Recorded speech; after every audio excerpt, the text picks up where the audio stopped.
Welcome back. I'm Jeremy with Desert Tsunami, and in today's tutorial we're going to be looking at the database.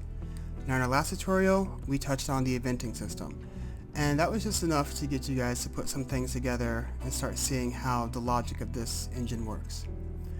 Today we're looking at a chunk of the database, and just like the eventing system, it can be relatively large. So we're going to be alternating back and forth between those two systems for a few videos here.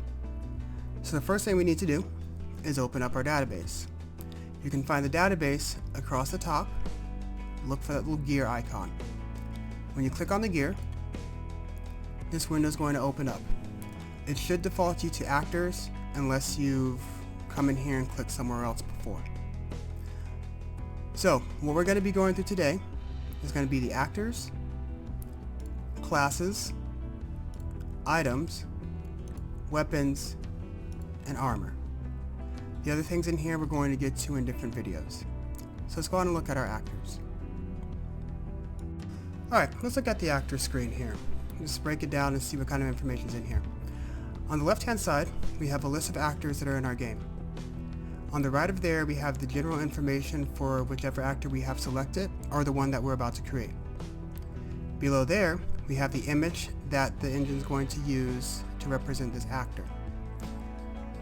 Below there we have all the equipment that they're going to start off with when they first enter the party or the game. To the right of there we have traits. We're actually going to talk about these a little bit later. And then below here we have notes. This is where you can put any kind of notes that you need on your actor. So let's go on and create some space to make our own actor. Down here we have change maximum. Go on and click on that button, and I'm going to change my maximum to 13 right now. Then I'm going to say OK.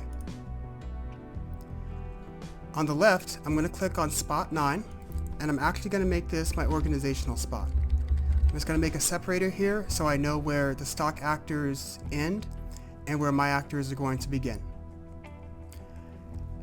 In slot 10 I'm going to name my first actor. We're going to name him Steve. If I want to give him a nickname, I can, but you don't have to. Right below his name we have class. Now the way the classes work is every actor is going to have a class. It's going to default to whatever the number one class is in your class window or in your class section. And what this affects is the type of equipment that they'll be able to use. So since we have it set to swordsman, let's come down here to weapon. We'll double click on weapon, and we'll look at the kind of weapons that are available to him. So mostly swords and blades, right? If we change this to priest and we do the same thing, click on weapon, we'll see that there's a completely different set of weapons here for him. For now I'm going to go on and leave him on swordman. Our initial level is a level that the character is going to start off with when they enter the game. Now this can be changed later on, especially in the eventing, so for now we're going to leave this at level 1. The max level is going to be very important when it comes to considering on how long your game is. Not every RPG needs to have a cap of 99, especially if it's like a 5-hour long game. Make it something that's achievable for your player, but not so low it doesn't feel like they've gotten anywhere. So since this is a tutorial, I'm going to go on and put it at 15. For the profile, if you want the engine to show anything for the character when they're selected, you'll put it here in the profile. I'm going to go on and leave mine blank for now. Down here in images, we need to choose Steve. So let's double click on face, and let's find Steve. I think we're going to use this ninja guy here. We're going to click OK. We'll do the same thing in character. He was actor 3. There's Steve. And we'll do the same thing in SV Battler. Now, quick note on SV Battles. If you're not using the SV Battle system within the engine itself, then you don't need to worry about this. But I prefer the SV Battle or side view battlers, so I'm going to go on and choose his battler. Let's see, he was actor 3. There we go. Okay, for now, I'm going to leave this stuff alone because we're going to fill this in just a bit. Alright, so for now, I'm going to go on and hit apply just to lock these things in. Next, we're going to have to flip over to our class. Now over here in the class window, it's going to look somewhat similar in its basic layout to the actors. We're going to do the same thing that we did with the actors. Let's go on and do that right now. Let's change the maximum. I'm going to change it to 13 again and say OK. With number 9, I'm going to do the exact same thing I did in actors. I'm going to separate it. Remember, organization is really important when it comes to game development, and that's a whole topic we're going to have to jump in a little bit later. Okay, with that said, let's click on slot 10 here, and let's go over what we're looking at here. On top, we have the general settings. We want to name our class, so I'm going to name this Ninja. That's great. Ninja, there we go. If you don't want them to have a particular name for the class, you can just name it after the character as well. Every character or every actor has to have a class, but that doesn't necessarily mean that your game has to use it. Over here for our experience curves, our EXP curve, we're going to jump into this in just a bit. Let's get through the rest of this quickly. With our parameter curves, these are all the basic stats that you're going to find in an RPG. Once again, if your game doesn't call to use these, you can leave them alone. But if it does, you definitely want to start tweaking these things depending on what type of class it is that you're making. And we have all the basics here.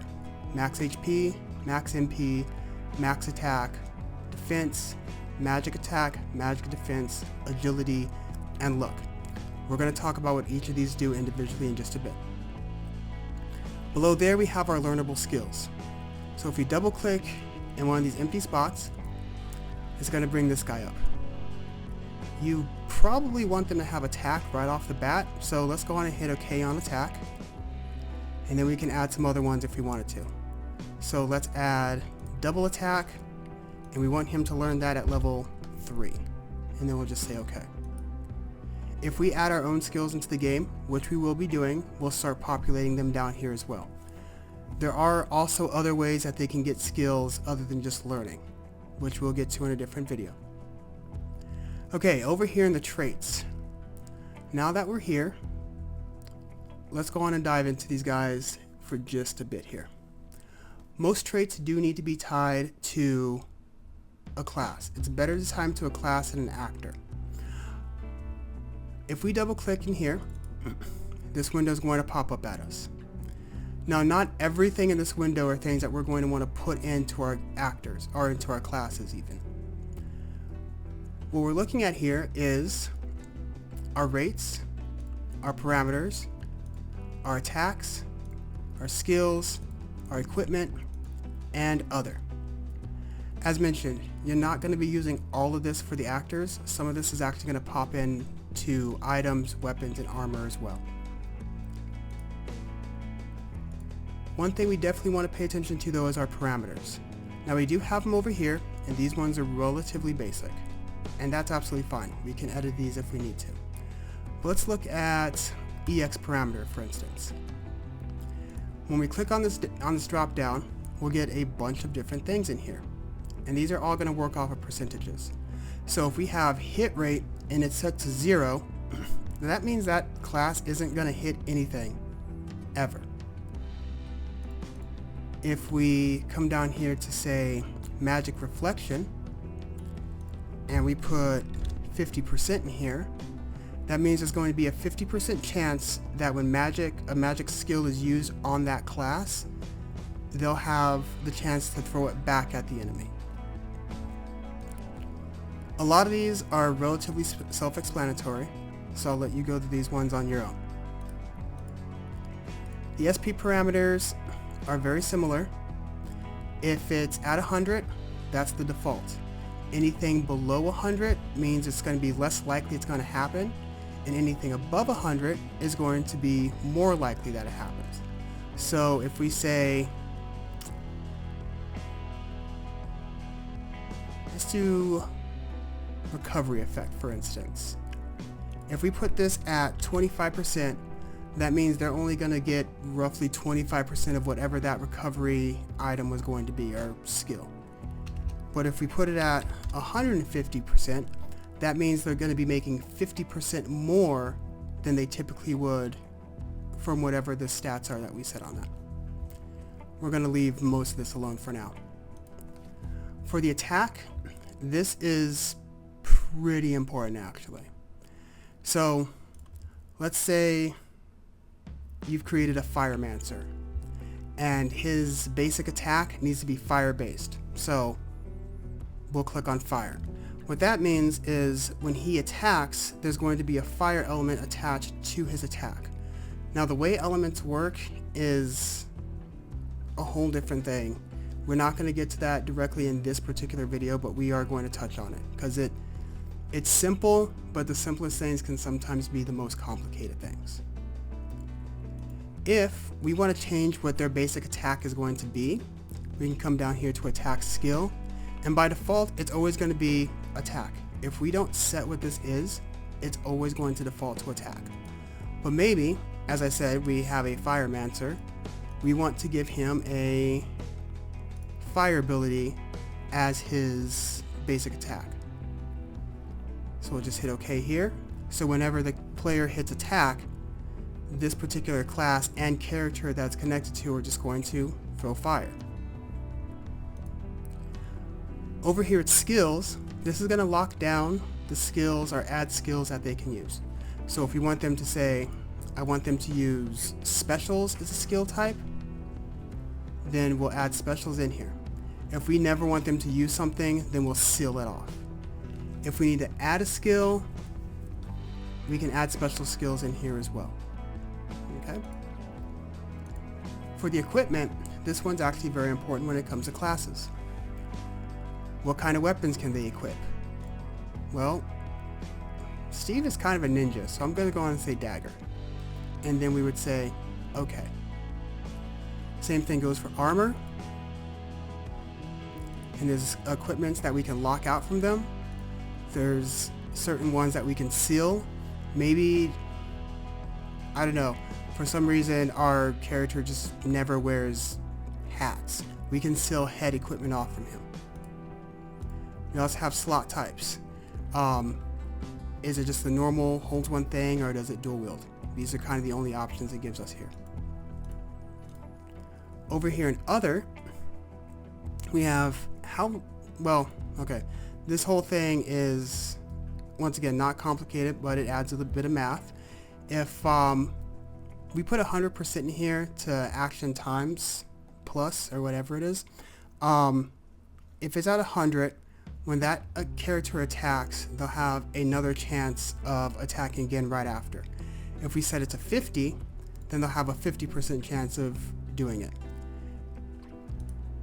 Down here for special flags, this is if you have a guest character. You have a guest character and you don't want the player to control that character whatsoever. If we want to auto battle them, they're just going to auto battle. If we want them to just guard all the time, then they'll guard. Maybe we have an item that needs to preserve its TP. We can do that here as well. For the collapse effects, these only affect enemies. They do not affect the player. It's just different ways that the enemy is going to disappear from the screen once they've been defeated. And then we have our party abilities.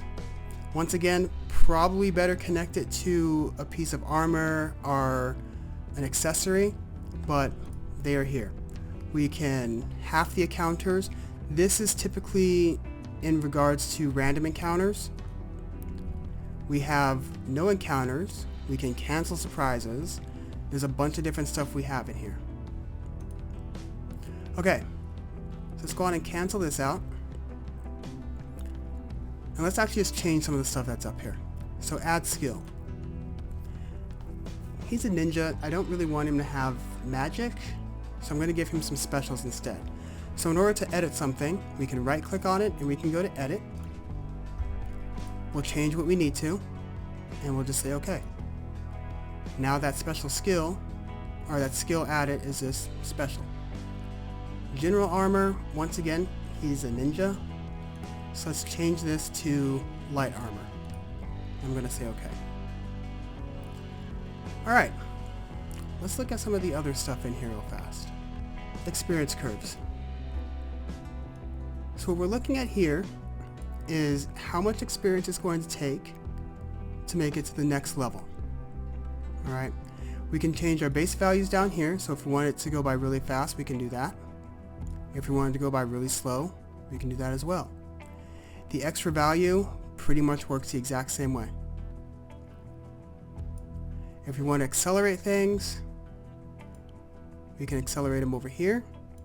Or if we want it to feel like they're not, like they're, what am I trying to say here? The XP levels are low, but we don't want it to take too terribly long at all for them to get there, then we can start turning down the accelerations. Let's go on and hit OK there. Down here on the parameter curves, these are all pretty much going to work the same. So if we double click on any of these, so start at max HP, it's going to open up this window. Across the top here, we have all the other stats that we can work with. Down here for quick settings, if we don't really know what we want to do, we can just hit one of these quick settings and it'll give us something. Just to the right of there is going to tell us at what level what the value is. So if I want to see what the value of the max HP is at level 20, if I punch in level 20, I see it's at 1047. Of course, we can change these manually if we want to, but I would advise against that. It takes a very long time. Let's go on and hit this back at 1. If you want to generate a curve, just hit generate curve. And in here, the way this reads is at level 1, he's going to start off with 269. I'm going to drop this to 250. At level 99, he'll have 4,280. Now mind you, this is just their base stats. This does not account for any weapons, items, armor, anything else on them. It's just the base character stat. So I'm going to drop this down to 4,000. Now, do we want this to be a normal curve? Essentially what that means is it's going to be this very linear curve. It's going to go straight up. If we want it to be fast, it's going to curve in this way and grow exponentially. If we make it slow, it's going to take a little bit more time to get there. So let's make it slow. There we go. And then when we're done with that, we can just hit OK. I would recommend doing this for each of these guys, depending on what you need this class to be. He's not big on magic, so I think at level 1, maybe we'll give him 30. At level 99, that's like 500. That's going to be slow as well. For the attack, let's make this not high, but not low either.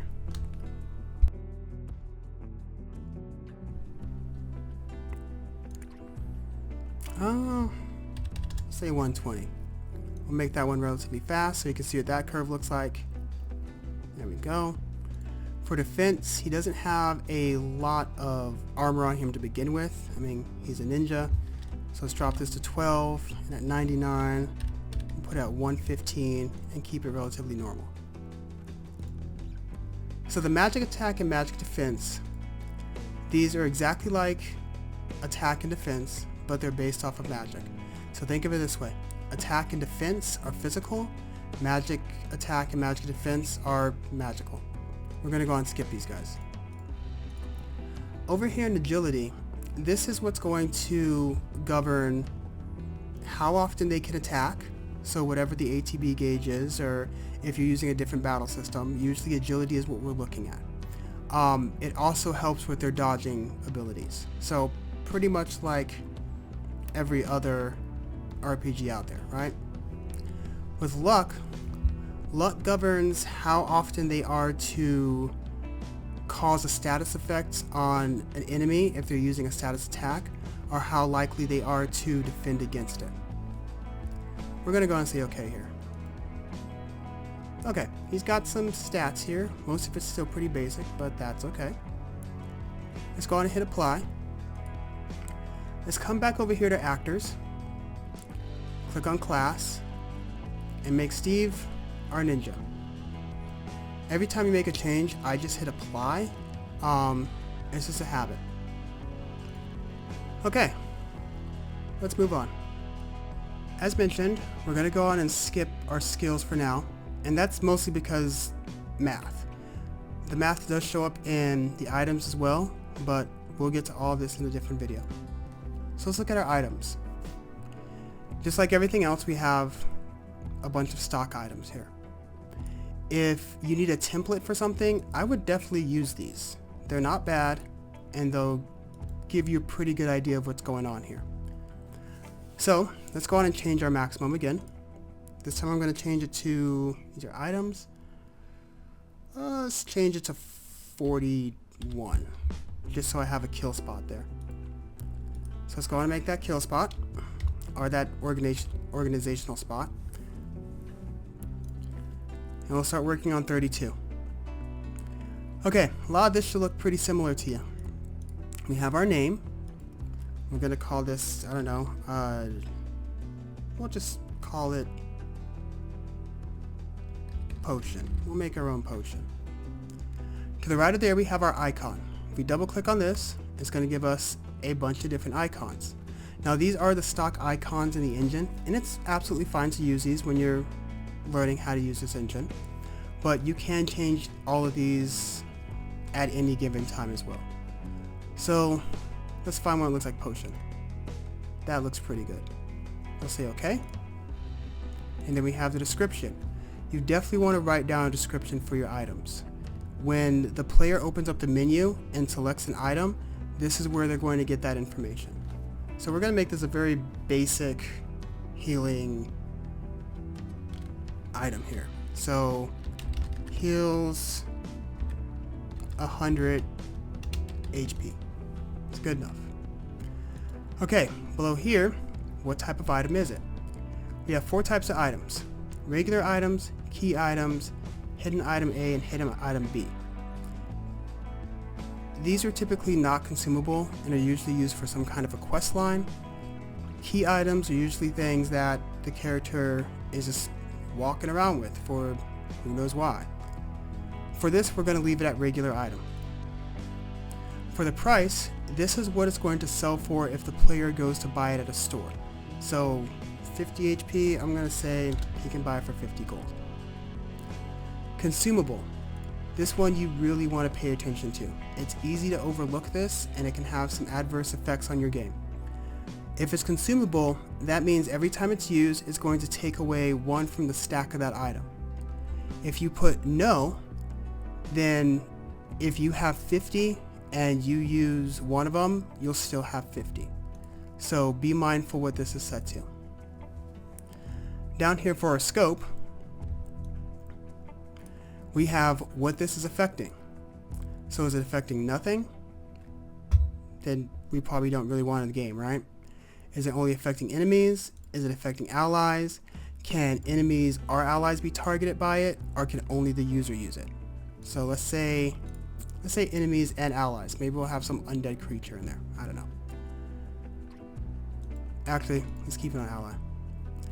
For the number, we can either have it only affects 1, it affects everybody, or we can't click on random here.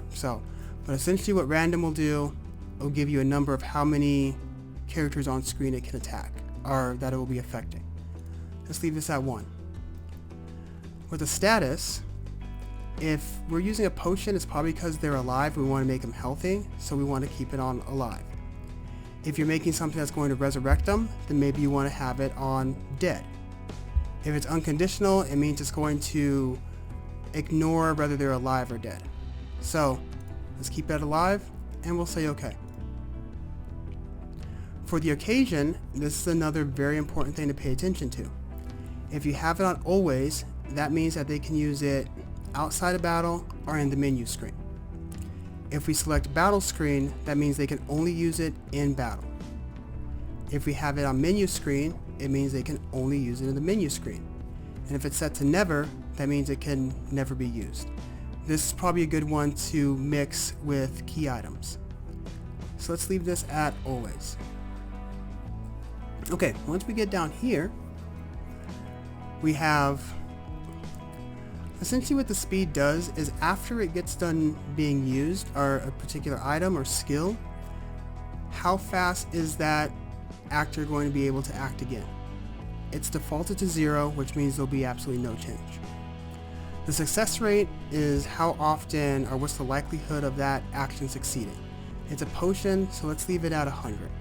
If it were something like, if you put in there has the chance to remove confuse, then maybe you want to change this to 75. The repeat is how often or how many times for one turn is this going to happen. So if we put 2 in there, then they're going to throw a potion and then they'll throw another potion. For TP gain, when this is used, do you want them to gain any TP or tech points or whatever you want to call them in your game? For an item, I typically leave it at 0, but maybe it's an item heavy character who only uses items, you can put like 5. Okay, down here at hit type, is it going to be a crit hit? Is it a physical hit, or is it a magical hit? This all comes down to evasion rates. And for the animation, this will open up your animation screen. We're not going to go into animations very much at all in this particular series, but let's just select an animation for it. I think heal looks pretty good. We'll say okay. Perfect. Now up here for damage, we're actually going to leave this alone for now, because we're going to talk about this more in skills. Down here for effect though, this is going to be the easiest way to make something. So let's double click down here, recover HP. We probably don't want it to recover 100%, so I'm going to put 0 in here, and it's going to do a flat number of 100. Then we're going to say OK. Once we're done there, we hit apply, and we have our first item. Alright, next, let's move on to our weapons. Okay, now that we're over here in our weapons, to be absolutely honest with you, between our weapons and our armor, there's very few things that are going to be different. So we're going to be doing these two kind of at the same time here. Just like with everything else in RPG Maker, they give you a bunch of different templates. And of course you can use these things, you can even change the name of them if you want to. But we want to make something our own. So I'm going to change the maximum, this time to 55. And that's just so I can have that organizational slot here. So I'm going to start at 49. Up here, just like our items. So we'll name it Ninja Sword, but it's actually going to be a dagger, that's fine. Icon, we'll double click on that, find an appropriate icon. I guess this is going to have to work. Say OK. Give it a description, a basic ninja sword. Down here, for weapon type, we want to call it a dagger because Steve's going to use it. For the price, let's make it 125. And remember, this is the price that's being sold at. And then for the animation, whenever an attack happens with this particular weapon, we want to give it its own animation. So let's say slash. That looks good. To the right, we have a bunch of those different traits we were talking about before. Now, when it comes to weapons, same with armor, you kind of have to be a bit picky about what you're putting where. Do we want this to, for instance, does this weapon have a particular attack element? So let's say when it attacks, it uses darkness. We'll say OK. Alright, down here is really the only place that's different, or not different, it's the same between weapons and armor. So, we're making a weapon. We don't need to put every single thing on here. They don't all need a value. Since it is a dagger, we're gonna give it a attack of plus 10. For defense, it's not a piece of armor, so let's leave it be. For magic attack, like I said, he doesn't really do a whole lot of attacking, or magic attacking, so let's put it at 2. We don't have to put anything in there. We can leave that at 0 if we wanted to. For magic defense, once again, it's not a defensive item. For the agility, it is a light weapon though, so let's give it an agility of plus 8. For luck, let's give it like a 3. Maybe he will have a poison ability or something. For max HP and max MP, once again, he doesn't really use magic, at least that's where I'm seeing Steve in my head, so we're going to leave these two things alone. And we're going to hit apply. Over here in armor, it's all pretty much the exact same thing. So, ooh, they gave us all kinds of items, or armor over here. Let's change this to 111. Oh, I changed it to 11. I think I just got rid of a bunch of stuff. I did. Oh well. So, make sure you type in the right number.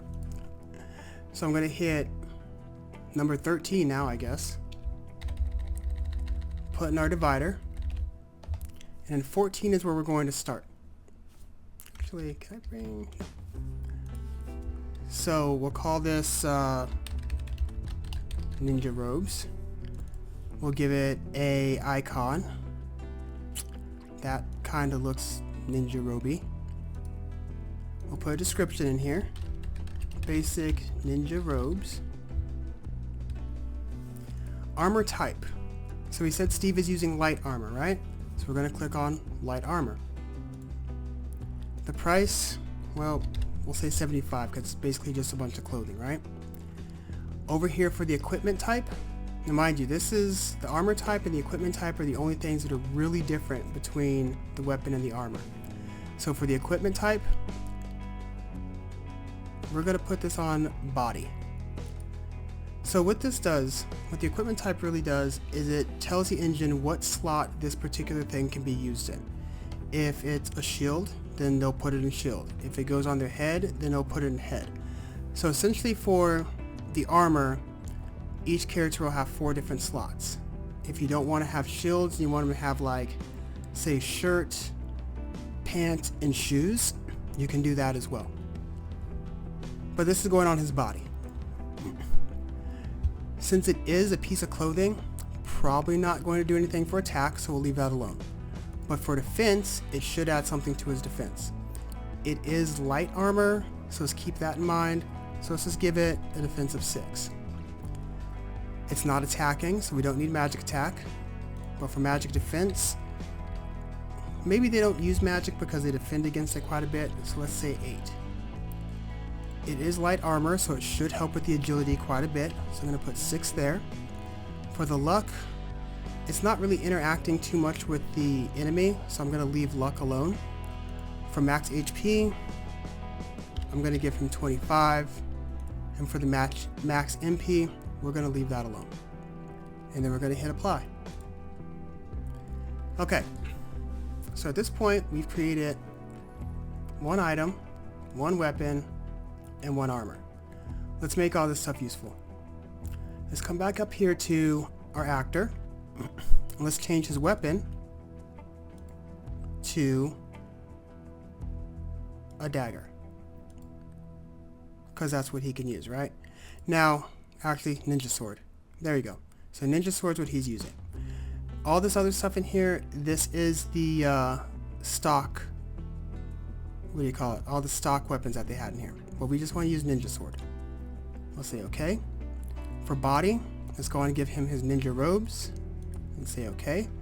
We've already set him up to ninja as well, so right now I'd say Steve is good. Steve's good. Now that Steve's good, we're going to go on and hit apply.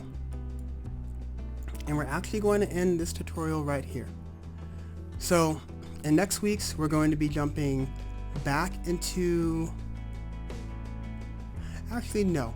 I think we're going to stay right here in the database, and we're going to start touching on the skills and a few other things in here. Alright, so with that said, until next time, keep playing and keep creating. Bye for now.